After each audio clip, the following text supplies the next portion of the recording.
সামনেই জুলাইতে বাজেট রয়েছে, আর সেই বাজেটের জন্য বিভিন্ন সেক্টরের ওপর আমাদের গভর্নমেন্টের ফোকাস রয়েছে। আমরা অলরেডি ফেব্রুয়ারিতে যে বাজেট হয়েছিল সেখানে আমরা দেখেছি ডিফেন্স, রেলওয়ে, রিনিউয়েবল এনার্জি এবং ইনফ্রাস্ট্রাকচার এছাড়াও আরও বিভিন্ন সেক্টরের ওপর আমাদের গভর্নমেন্টের ফোকাস ছিল। তো এবারেও কিন্তু সেই সব সেক্টরের ওপর ফোকাস থাকবে। তো আমরা অলরেডি পিএসএও যে ডিফেন্স কোম্পানিগুলো আছে সেখানে কিন্তু অলরেডি আমরা খুব ভালো র্যালি দেখেছি। তো আজকের ভিডিওয়ে আমরা প্রাইভেট যেসব কোম্পানিগুলো আছে, ডিফেন্স কোম্পানি আছে, সেখানে আগামী দিনে একটা ভালো র্যালি আসার সম্ভাবনা আছে। কারণ আমাদের গভর্নমেন্টের আত্মনির্ভর ভারত তৈরি করার জন্য এসব প্রাইভেট কোম্পানিগুলোকেও বিভিন্ন সুযোগ তারা দিতে থাকছে। তো সেটাই আজকের ভিডিওয়ে আমি যেসব 4টে কোম্পানি নিয়ে আলোচনা করব তাদের ফান্ডামেন্টাল আমার কাছে মনে হয়েছে ভালো, তাই জন্যই কিন্তু আমি আপনাদের সাথে শেয়ার করছি। তবে প্রথমেই বলে রাখি, আমি এই যে 4টে কোম্পানি নিয়ে ডিসকাস করব এটা কিন্তু কোনো বাই রেকমেন্ডেশন নয়। এই কোম্পানিগুলোর ফান্ডামেন্টাল আমার কাছে ভালো মনে হয়েছে, সেটাই আমি আপনাদের সাথে শেয়ার করছি। আপনারাও এই কোম্পানির ফান্ডামেন্টাল স্টাডি করে দেখতে পারেন। তা চলুন দেখি আজকের ভিডিওয়ে কোন কোন কোম্পানি নিয়ে আলোচনা করছি। তাহলে ভিডিওটা শুরু করা যাক। আমি নিরুপমা, শেয়ার শেখো চ্যানেলের পক্ষ থেকে সকল বন্ধুদের স্বাগত জানাই। আর চ্যানেলটা যদি সাবস্ক্রাইব না করে থাকেন তাহলে অবশ্যই চ্যানেলটা সাবস্ক্রাইব করে নেবেন, আর পাশে থাকা বেল আইকনটা প্রেস করে রাখবেন। আমি ভিডিও আপলোড করার সাথে সাথেই আপনাদের কাছে ভিডিওটা পৌঁছে যাবে। যে স্টকটা নিয়ে আলোচনা করছি সেটা হচ্ছে ডেটা প্যাটার্ন ইন্ডিয়া লিমিটেড। এই স্টকের এখন কারেন্ট প্রাইস চলছে 3001 টাকা। এই স্টকটা মার্কেটে মোটামুটি লঞ্চ হয়েছিল 2021 ডিসেম্বরে। তখন থেকে যদি লাস্ট 5 ইয়ার্সে এদের যে পারফরমেন্স দেখি সেটা প্রায় 297% র্যালি দেখিয়েছে।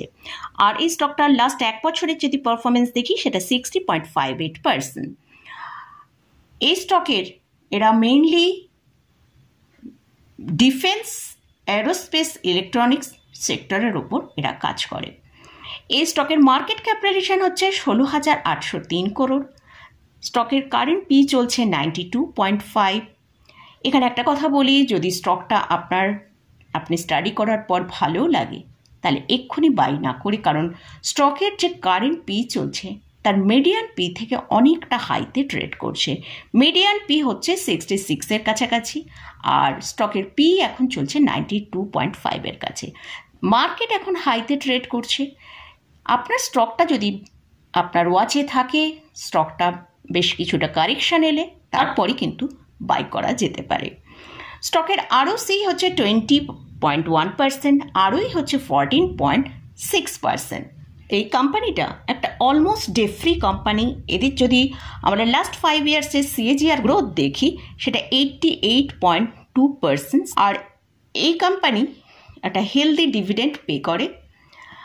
কোম্পানির পিএল অ্যাকাউন্ট চেক করি, সেখানে আমরা দেখছি 2021 সেলস হয়েছিল 224, 2024 মার্চে আমরা দেখছি 520 করোড়। প্রায় অলমোস্ট একটা ডবলের কাছাকাছি কিন্তু আমরা দেখতে পাচ্ছি, প্রায় ডবলের কাছাকাছি এদের সেলস এসছে। সেখানে আমরা নেট প্রফিটের মধ্যেও কিন্তু একটা ভালো জাম্প দেখতে পাচ্ছি। 2021 56 করোড় ছিল, সেখান থেকে 2024 আমরা দেখছি 182 করোড়। আর স্টকটা লাস্ট 1 বছরে যে স্টকের প্রাইসের যে সিএজিআর হয়েছে সেটা 61%। ব্যালেন্স শিটটা আমরা একবার দেখে নেব। এখানে কোম্পানির যেটা রিজার্ভ রয়েছে, লাস্ট মার্চ 2024 আমরা দেখছি 1313 করোড়ের মতন এদের রিজার্ভ রয়েছে। রিজার্ভ কিন্তু খুবই স্ট্রং রয়েছে। সেখানে আমরা বোরোইং দেখছি মাত্র 4, কারণ আমি প্রথমেই বলেছি কোম্পানিটা কিন্তু অলমোস্ট একটা day free company. Share holding প্যাটার্নে আমরা প্রোমোটারের হোল্ডিং দেখছি 42.41%, এফআইসদের হোল্ডিং 14.56%, ডিআইসদের হোল্ডিং 11.58%, আর পাবলিকের হোল্ডিং আছে 31.44%। তাহলে আমরা দেখতে পাচ্ছি পাবলিকের কাছে কিন্তু একটা খুব হিউজ ভলিউমের স্টকটা রয়েছে। তাই স্টকটা যদি বাই করতে চান ডিক্লাইনে বাই করাটাই বেটার হবে, কারণ বারবার বলছি মার্কেট একদম সর্বোচ্চ হাইতে ট্রেড করছে। নেক্সট যে স্টকটা নিয়ে আলোচনা করছি সেটা হচ্ছে জেন টেকনোলজি। এই কোম্পানিটা কিন্তু বেশ অনেক দিনেরই পুরানো কোম্পানি। এটা 2015 সালে মার্কেটে লিস্ট হয়েছিল। স্টকের মধ্যে আমরা যেটা দেখতে পাচ্ছি, যদি ম্যাক্সিমাম চার্ট ওপেন করি, 2022% র্যালি দেখেছি। আর লাস্ট এক বছরে 182% র্যালি দেখতে পাচ্ছি।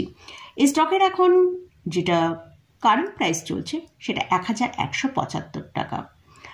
Jain Technology Limited was incorporated in 1996. The company designed, developed and manufacturing combat training solution and counter-drone solution for defense and security force.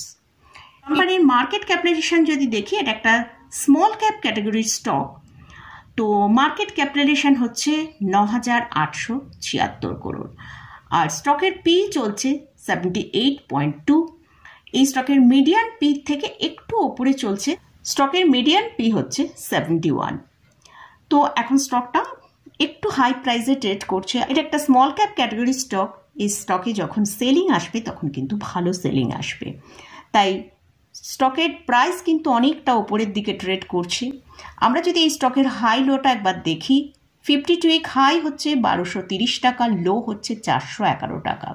তো সেই জন্য আপনাদের সাথে বারবারই শেয়ার করছি যে মার্কেট এখন সব থেকে হাইতে ট্রেড করছে। এইসব স্টকগুলো যদি আপনাদের ওয়াচে থাকেও, তাহলে কিন্তু ভালো একটা ডিক্লাইন এলে তবেই কিন্তু আপনারা এইসব স্টককে অ্যাড করতে পারেন। এই কোম্পানিটাও অলমোস্ট একটা ডে ফ্রি কোম্পানি।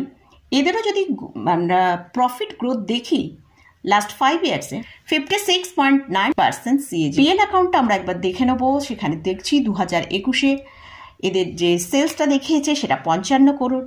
সেখান থেকে 2024-এ আমরা দেখছি 440 করোড়। তো আমরা দেখতে পাচ্ছি এদের সেলস যেটা বেড়েছে, প্রায় 4 গুণের ওপর কিন্তু এদের সেলস বেড়ে গেছে।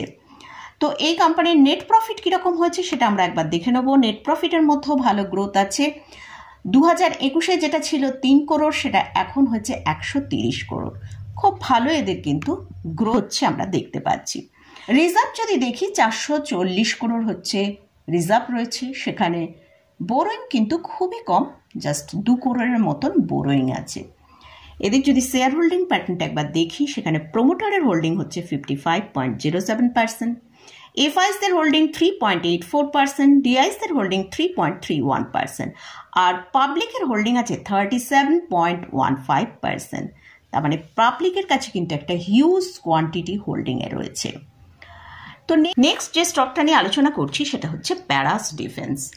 এই স্টকটা নিয়ে প্যারাস ডিফেন্স এবং এমটার টেকনোলজি নিয়ে আলোচনা করব। এই দুটো স্টকেই কিন্তু আমি ডিটেলসে আলোচনা করেছি এই ভিডিওটায়, যে ভিডিওতে আমি ডিফেন্স সেক্টর নিয়ে আপনাদের সাথে আলোচনা করেছিলাম। সেখানে আপনারা যদি চান তাহলে কিন্তু ভিডিওর লিঙ্কটা আমি ডেসক্রিপশানে দিয়ে রাখবো, আপনারা সেখান থেকে দেখে নিতে পারেন।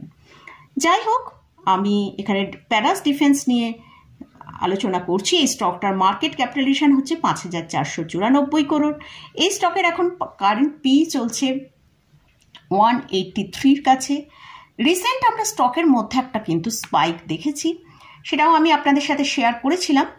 তো আমরা যদি এখন স্টকের মিডিয়ান পি কী আছে সেটা একবার দেখে নেব। 80-র কাছে এখন মিডিয়ান পি। তো স্টকটা কিন্তু অনেকটা দাম বেড়ে গেছে। এটাও একটা স্মল ক্যাপ ক্যাটাগরি স্টক, সেই জন্য কিন্তু যদি এই স্টকটা অনেকটা ওপরের দিকের দামে ট্রেড করছে, স্টকে ভালো সেলিং আসলে তারপরেই কিন্তু এই স্টকে পজিশন নেবার কথা ভাবা যেতে পারে। এই স্টকের আরওসি হচ্ছে 9.80%, আরওই হচ্ছে 7%। এই স্টকের পিএল অ্যাকাউন্টটা আমরা একবার চেক করব। সেলসে আমরা দেখছি 2021-এ ছিল 143 করোড়, সেখানে 2024-এ আমরা দেখছি 254 করোড়। সেলসের মধ্যেও গ্রোথ এসছে। আমরা নেট প্রফিটটা যদি দেখি, 2021-এ ছিল 16 করোড়, সেখান থেকে 2024-এ 30 করোড়ে পৌঁছেছে। তো মোটামুটি পিএল মানে আমরা যে পিএল অ্যাকাউন্টটা দেখলাম সেটা ঠিকঠাকই আছে। তো স্টকটা কিন্তু রিসেন্ট একটা এখানে আপমুভ দেখিয়েছে। তো এই স্টকটা স্মল ক্যাপ ক্যাটাগরি স্টকে বিলং করছে। সেলিং যখন আসবে সেখানে কিন্তু আমরা 40 থেকে 50% সেলিং দেখতে পেতে পারি। তো এই স্টকের যদি ব্যালেন্স শিটটা দেখি, রিজার্ভ আছে 406 করোড় 2024-এ, সেখানে বোরোয়িং আছে 66 করোড়। এবারে শেয়ার হোল্ডিং প্যাটার্নটা আমরা একবার দেখে নেব। প্রোমোটারের হোল্ডিং হচ্ছে 58.94%।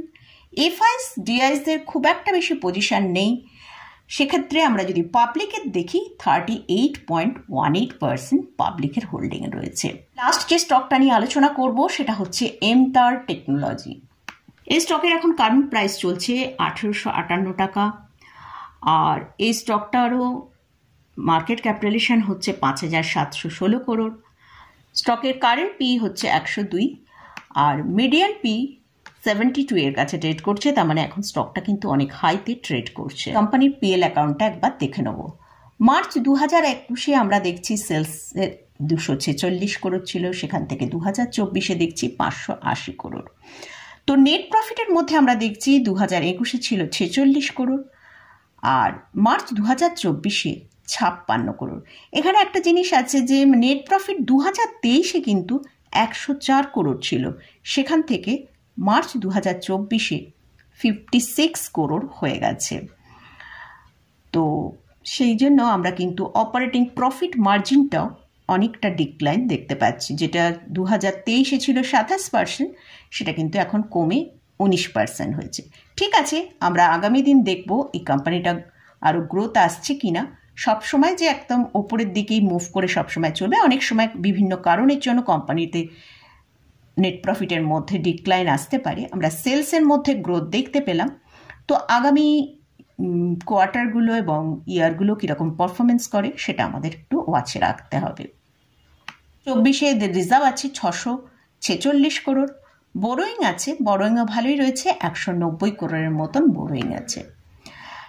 এবারে এই কোম্পানির শেয়ার হোল্ডিং প্যাটার্নটা আমরা একবার দেখে নেব। সেটা হচ্ছে প্রোমোটারের হোল্ডিং হচ্ছে 37.26%, এফআইসদের হোল্ডিং হচ্ছে 10.57%, ডিআইসদের হোল্ডিং হচ্ছে 18.07% আর পাবলিকের হোল্ডিং হচ্ছে 34.10%।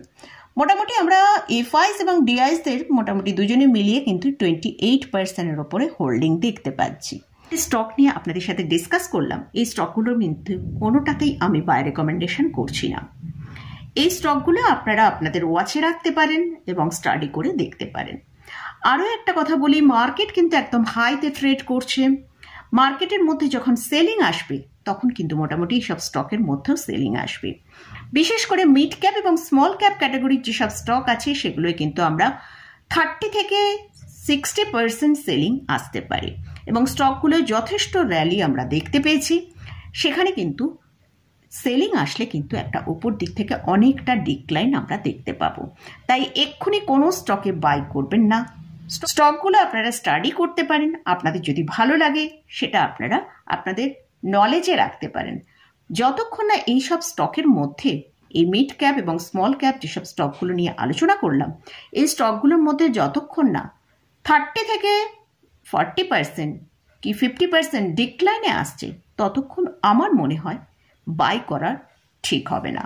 কারণ স্টক যদি হায়ার প্রাইসে বাই করা হয়ে থাকে তাহলে কিন্তু যখন মার্কেটে সেলিং আসবে তখন কিন্তু যখন স্টকগুলো নিচে আসবে তখন আপনার নার্ভাসনেস আসবে এবং আপনি তখন সেল করে বেরিয়ে আসবেন। তাই বারবারই বলছি, স্টকগুলো ভালো ডিক্লাইন এলে যদি আপনার পছন্দ হয় তবেই আপনি বাই করার চিন্তা ভাবনা করতে পারেন। তার আগে আপনি ভালো করে স্টকের চার্ট এবং ফান্ডামেন্টাল সব কিছু স্টাডি করুন, দেখুন কীরকম লাগে। আমি এই স্টকে কোথাও কোনো বাই রেকমেন্ডেশন করছি না। তো মোটামুটি আজকের মতন ভিডিওটা এখানেই শেষ করছি। ভিডিওটা যদি ভালো লাগে অবশ্যই লাইক করবেন, শেয়ার করবেন, সাবস্ক্রাইব করবেন। ধন্যবাদ।